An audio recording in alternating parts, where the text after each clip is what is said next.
What if your financial reality is being shaped long before money ever reaches your bank account? Not by luck, not by your salary, and not only by the opportunities available to you, but by the invisible instructions you repeat every day. I never have enough. Money disappears too quickly. People like me never become wealthy. In Energetic Commands to Attract Money, Newton Kondisi presents a provocative idea. Your financial life begins with the commands you give your mind. Today, we will break down 8 powerful commands inspired by the book's central philosophy and explain how to use them without falling into fantasy, denial, or empty positive thinking. Because attracting money is not about sitting in a room and waiting for cash to appear. It is about becoming mentally, emotionally, and practically prepared to create, receive, manage, and keep more of it. Before we begin, we need to clarify what an energetic command actually means. It is not a magic spell. It is a deliberate instruction that focuses your attention,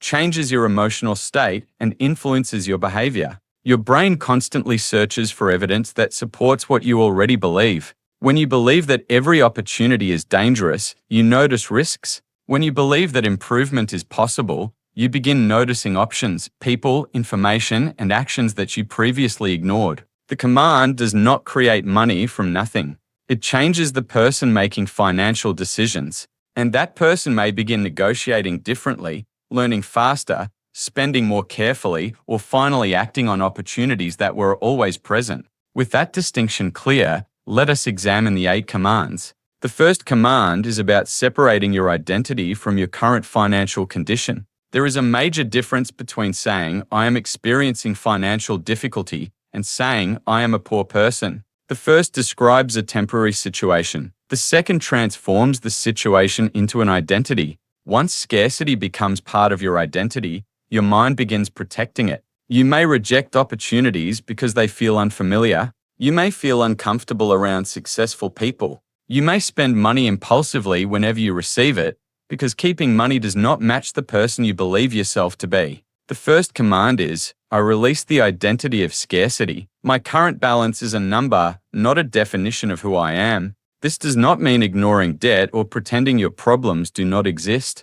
It means refusing to convert a temporary financial problem into a permanent personal identity. A useful exercise is to replace identity-based statements. Instead of saying, "I am terrible with money," say, "I have made poor financial decisions, and I am learning to make better ones." The difference may appear small, but one statement closes the door. The other creates a path forward. Money without direction usually disappears. Many people say they want more money, but they have never decided what that money is supposed to accomplish. Do you want 6 months of emergency savings? Do you want to eliminate consumer debt? Do you want to invest for retirement? Do you want to build a business? Or do you simply want to feel less anxious every time a bill arrives? A vague desire produces vague behavior. The second command is, every unit of money that enters my life receives a clear purpose. This command turns money from an emotional object into a practical tool. You can apply it by creating 4 simple categories: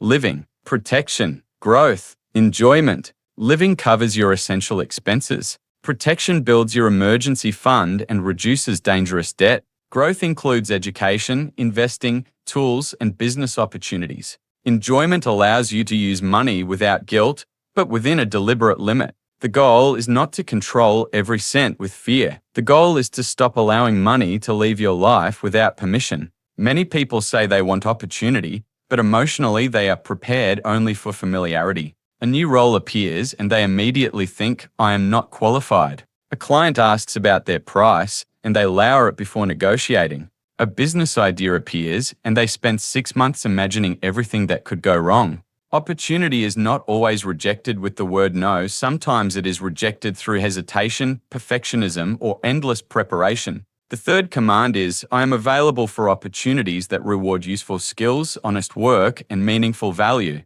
Notice the wording. The command is not, money must come to me without effort. It connects wealth to usefulness. Money generally moves towards solutions. When you solve a painful problem, save someone time, reduce risk, entertain an audience, teach a valuable skill, or improve a process, you create a reason for money to move toward you. Ask yourself, what problem can I solve more effectively? What skill could increase my value within the next 12 months? What result can I help another person achieve? The more useful you become, the less dependent you are on wishful thinking. Some people know how to work, but they do not know how to receive.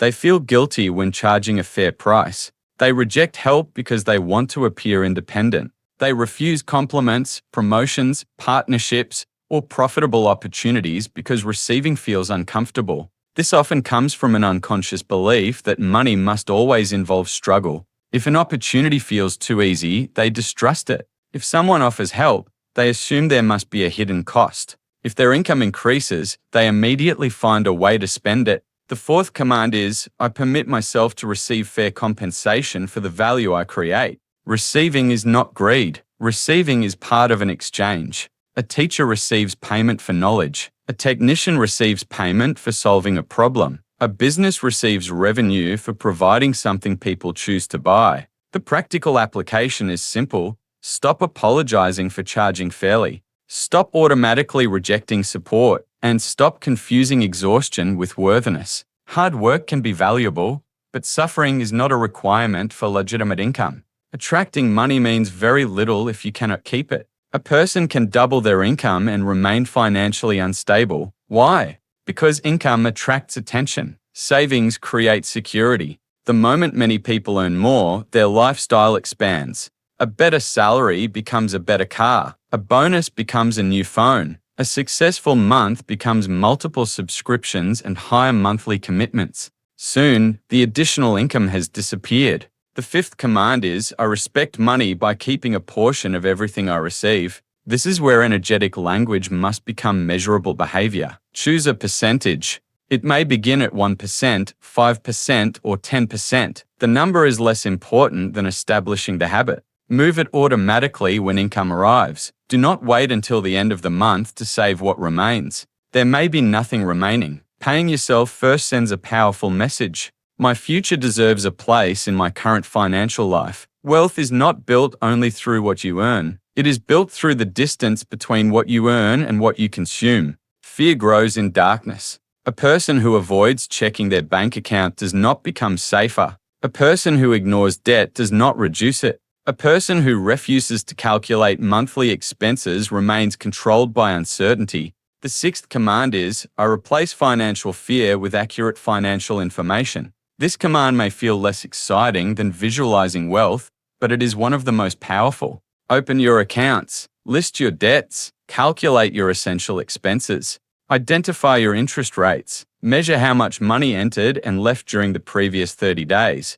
The numbers may be uncomfortable, but uncertainty is usually more frightening than reality. Clarity gives you choices. You may discover that one subscription can be removed, a debt can be refinanced, an unused item can be sold, a service can be renegotiated, or an additional income target can be defined. You cannot command money effectively while refusing to look at it. Attention is a form of financial responsibility. What you measure becomes easier to improve. Money must move. You use it to eat, travel, learn, invest, build, and support others. The problem is not that money leaves. The problem is when it leaves in response to uncontrolled emotion. Boredom creates shopping. Stress creates delivery orders. Insecurity creates luxury purchases. Social pressure creates debt. The seventh command is, I circulate money with purpose, and I do not spend to repair temporary emotions. Before making a non-essential purchase, ask 3 questions.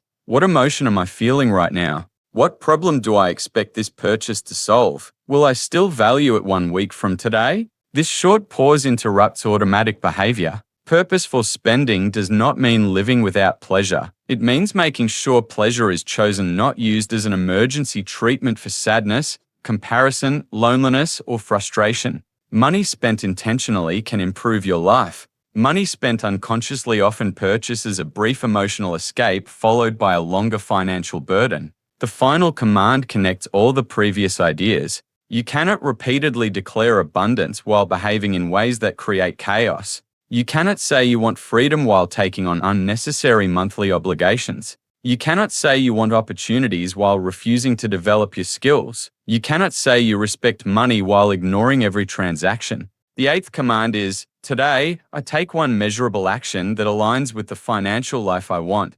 The word measurable is essential. Your action could be saving $10, applying for one better paying position, completing one lesson in a valuable skill, contacting one potential client, canceling one unnecessary subscription, investing a planned amount, negotiating one bill, publishing one piece of content, or spending 30 minutes developing a new source of income. The action may appear small, but financial transformation is usually the result of repeated, ordinary decisions. A command without action is only a sentence. Action turns the sentence into evidence, and evidence gradually changes your identity. Let us bring the 8 commands together. 1. I release the identity of scarcity. 2. I give my money a clear direction. 3. I become available for valuable opportunities. 4. I permit myself to receive fair compensation. 5. I respect and retain what I receive. 6. I replace financial fear with financial clarity.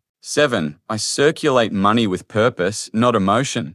8. I act in alignment with the wealth I seek. These commands are not promises that the universe will deliver instant money. They are instructions for becoming more conscious, capable, and financially prepared. The real secret of attracting money is not repeating words until your bank account changes. It is repeating better instructions until your behavior changes. Your language influences your focus. Your focus influences your decisions. Your decisions become habits, and your habits shape your financial results. Positive thinking without action becomes fantasy. Action without a healthy mindset becomes exhausting. But when clear thinking, emotional discipline, valuable skills, and consistent action work together, your financial direction can begin to change. Choose one command from this video, write it somewhere visible, then connect it to one action you can complete today, not next month, not when you feel ready, today. Because money rarely responds to what you occasionally desire, it responds to what you repeatedly prepare for, create, protect, and manage. And perhaps the most powerful financial command of all is this: I am no longer waiting for my financial life to change. I am becoming the person capable of changing it. Which of the 8 commands do you need most right now? Write its number in the comments. And subscribe to Money Mechanics for more videos explaining the hidden systems behind money, behavior, debt, income, and wealth. This video is educational and does not constitute financial advice. Always evaluate financial decisions according to your personal circumstances.